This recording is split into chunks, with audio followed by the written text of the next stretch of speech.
Good morning, good afternoon, and good evening, and welcome to On the Road with Lwando. So today's video is actually also going to be a bit of a special. Reason being, this video is actually dedicated to people, basically to those who have never flown before and you're going to be flying for the first time, because we need to remember that flying actually, it is a privilege for most people actually. As much as we think, everyone has flown, not everyone that has flown. So today, I'm just going to give you a basics, especially if you're about to take your first flight. So let's get on the road with Lwando.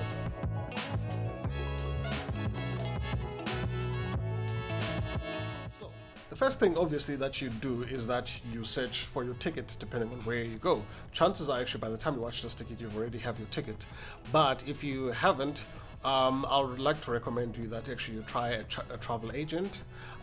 They usually find cheaper options, even though they will charge a service fee charge, which might be still less cheaper than when you're finding your own flights. Another tip basically is actually to use Google Flights, where you can search where you're going, when you want to go, and it will give you literally almost every flight that will be flying to that particular destination.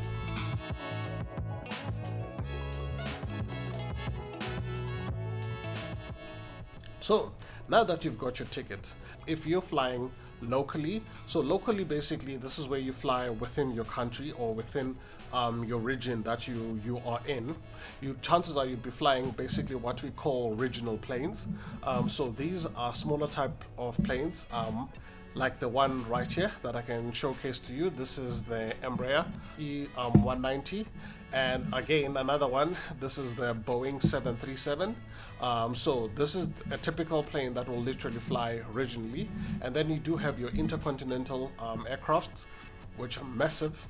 Those are wide body airplanes. So the biggest actually difference between a wide body and a narrow body airplane is that you'll find that a narrow body airplane only has one aisle or one passage, whereas your wide bodies would have two passages. Chances are, for example, some planes they have different configurations. Others will have a 2-passage, 4 seats, and then passage, and then 2 seats, and then others would have a 3 seats, passage, 4 seats in the middle, and a passage and another 3 seats. So obviously most of the time actually the bigger the aircraft, the more space that you have.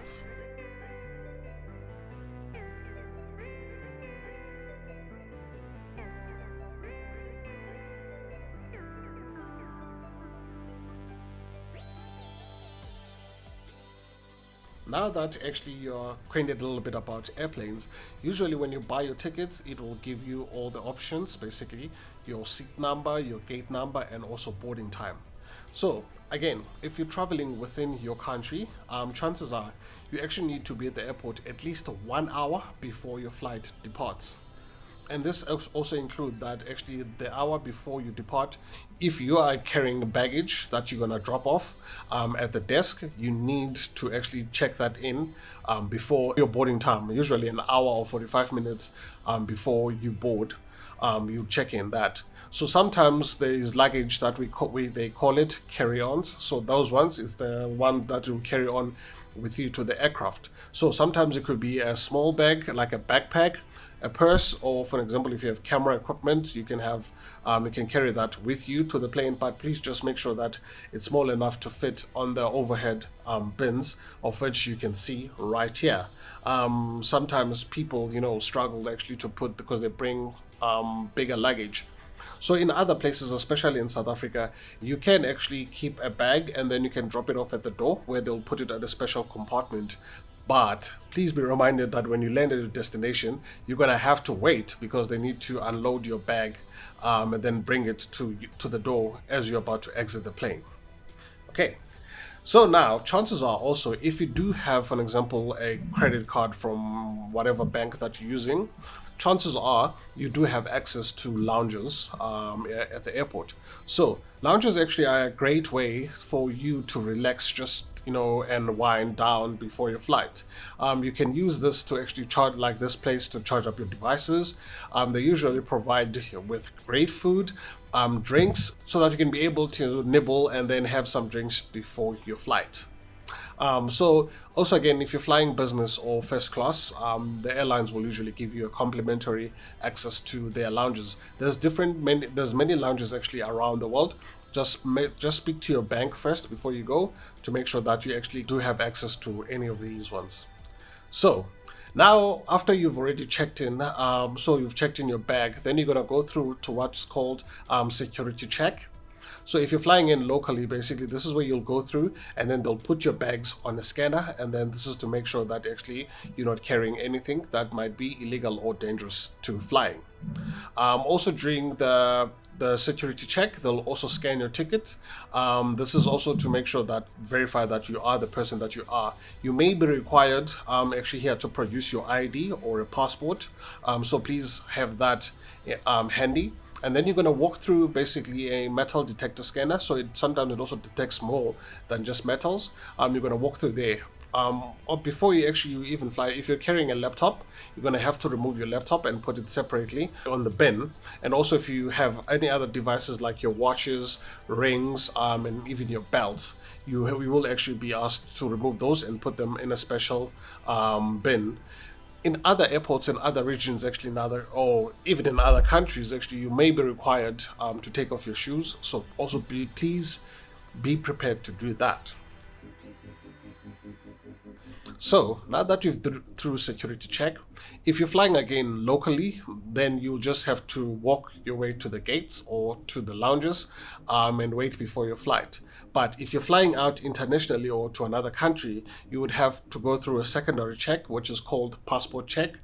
So here, this is where basically they'll check that you have all the required travel documents, your passports, your visas if they're required, or your vaccination letters, depending on where you are traveling. And then afterwards, once you are done, you're through with passport control. So again, if you're flying, sorry, I forgot to mention this actually earlier. If you're flying internationally, you need to be at least at the airport at least 2 hours before your departure time, because depending on the airport that you're in, passport control may be massive. Like the lines can be massive, and you could spend over an hour there just waiting in line. So you just need to make sure that you keep that in mind when you're traveling at the airport. So which is why it's recommended that you travel as earlier as possible. So one of the reasons why you actually need to be quite early when coming to an airport, especially for check-in, is because lines could be quite long. So if you cut it too short to your flight, you might be still stuck at check-in while your flight is already boarding. So one of the reasons why it's quite important that you arrive early, and you can also wrap your bags. So this is not just obviously to prevent pilfering, but it's actually to make sure that you prevent less scratches to your bag, because unfortunately it gets thrown around when they're busy loading or unloading it from the aircraft. So yeah, that's it. So now that you've done and you're sitting and you're waiting for your plane, there will be please be lookout on the screen for your flight for boarding times. And usually some airports, they will announce boarding times. When that announcement is made, then you'll make your way through the gate. So in other airports also, in other airlines, they will literally board you according to your zones. So on the ticket, it will tell you what zone you're in. So listen out for your zone. And then when you you'll be walking to what's called an air bridge. An air bridge basically is just a bridge that takes you from the terminal to the aircraft. And in some other airports, actually, you may be required actually to walk on the apron towards the plane. And then once you get into the plane, you will see that there is different seatings, and it's very important actually in a plane that you sit at your assigned seat. Again, another thing that you need to make sure before you actually even fly, that you can actually do online check-ins, and I always recommend that you do online check-ins at least 24 hours before you fly. That's when actually you can be able to choose your seats in some airlines. And then now once you're done and through to the airplane, then you will check for your seats, and then you look actually on the overhead bins. So usually the first number, which is on the left, will determine basically if you're sitting close to a window or you're sitting on an aisle being the passage. So some people prefer to sit on the aisle, some people prefer to sit on the window. So make sure that you sit on your assigned seat. And then when you sit there, you will see actually that the seat belt is actually quite different from what you'll find, for example, in a car. And this one is just a waist seat belt. Before then you fly, they will show you exactly how you actually can clip and unclip your seat belt. So when the safety demonstration starts, especially if it's the first time, please watch and listen carefully to what they're saying, because in case of an emergency, you never know, you might need that information. Even if you're a frequent flyer, please always listen to those demonstrations, because yeah, they're really good for you. And also, if you look actually on the overhead, on your overhead there is a light just above you, so that you can read if you want to read, and then if it's a night. And also it will show you whether there's a seatbelt sign on or off. Then you can be able to remove or put on your seatbelt sign. So afterwards, what's going to happen is that then when you're sitting down, you're going to sit down and then you enjoy and wait for your flight to take off. So this is where they'll be able to, then you'll see your air hostesses doing their final, actually I call them like safety officers of your flight. They'll do final checks. So again, please make sure that when you're flying, especially in most airlines, that your phone is put on airplane mode or it's completely off, and your tables are stowed away, and basically nothing is obstructing you, and you have your seatbelt on. So it's always recommended actually that you keep your seatbelt throughout the flight, because you never know. Again, I'm not trying to scare you, because again, once you take off, there is something that is called turbulence. So before I get to turbulence, first of all, as you're sitting down, you need to make sure that you sit down, and then the plane is gonna do what's called taxiing. So taxiing basically is when the plane is literally driving from the airport apron all the way to the runway, and then the plane is going to start to take off.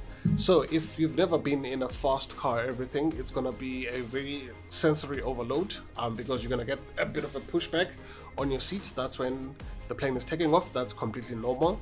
So as the plane is about to lift off, you're going to actually feel there's going to be a lot of noise as the landing gear is about to lift off.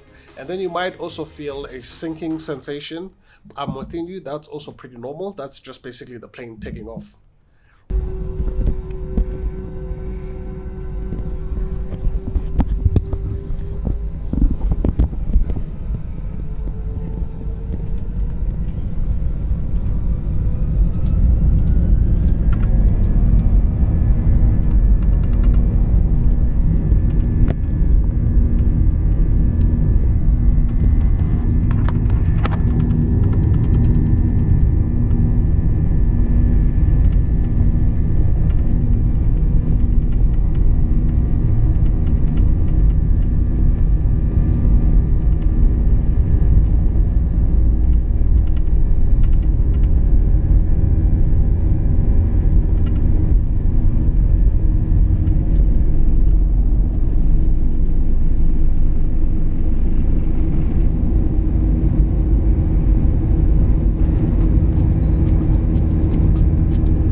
So you might also feel a little bit like you're in a roller coaster where you feel like, yeah, that's also, again, please be mindful, that's pretty normal.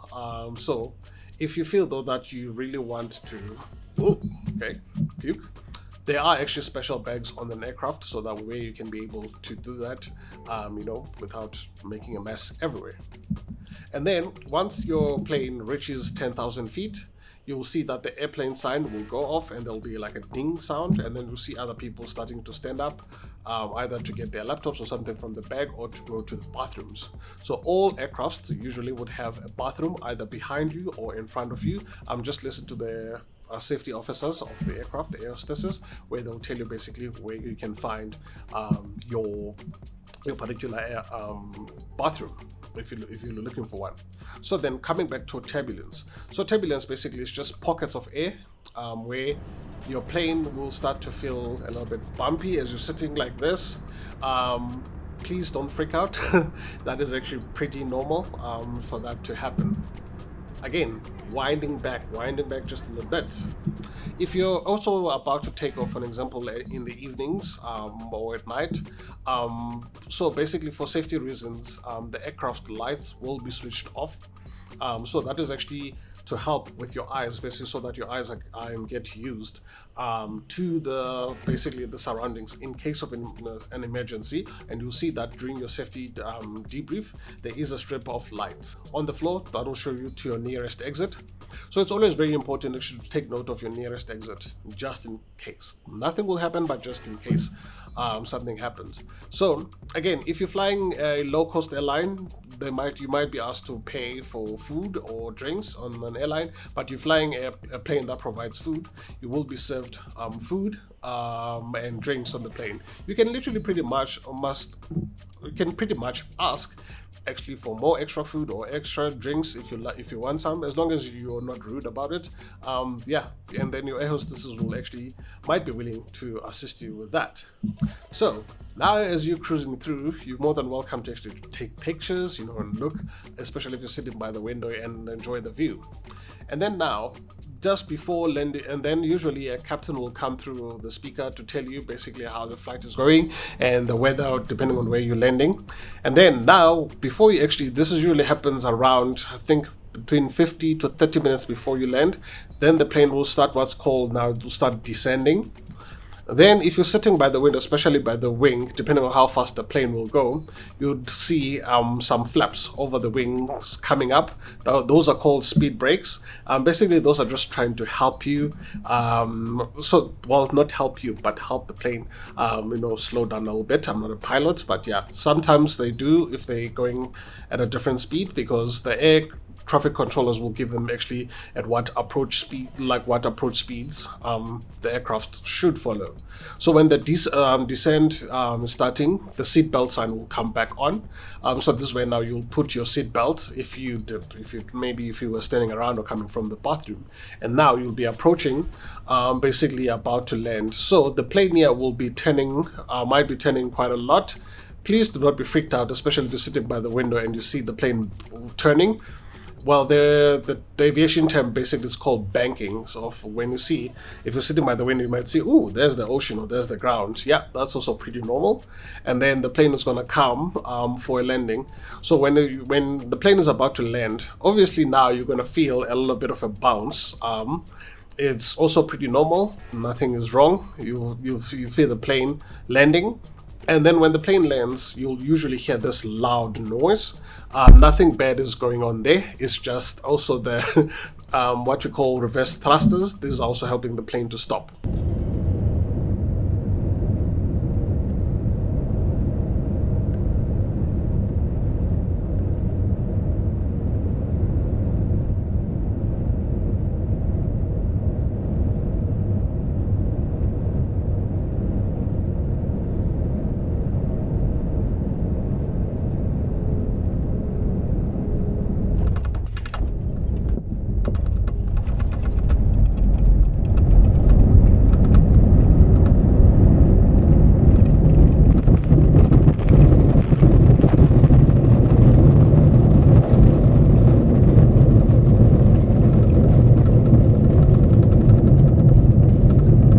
So you'll feel the plane literally coming to a stop, and then that's when the announcement will come saying, welcome. So in this case, if you're flying to Cape Town, it'll be, welcome to Cape Town International Airport. Thank you for flying whatever airline that you're flying.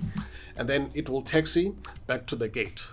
So then now when you get to your gate, you're going to be getting off. Basically, please do not get off until the plane has come to a complete stop.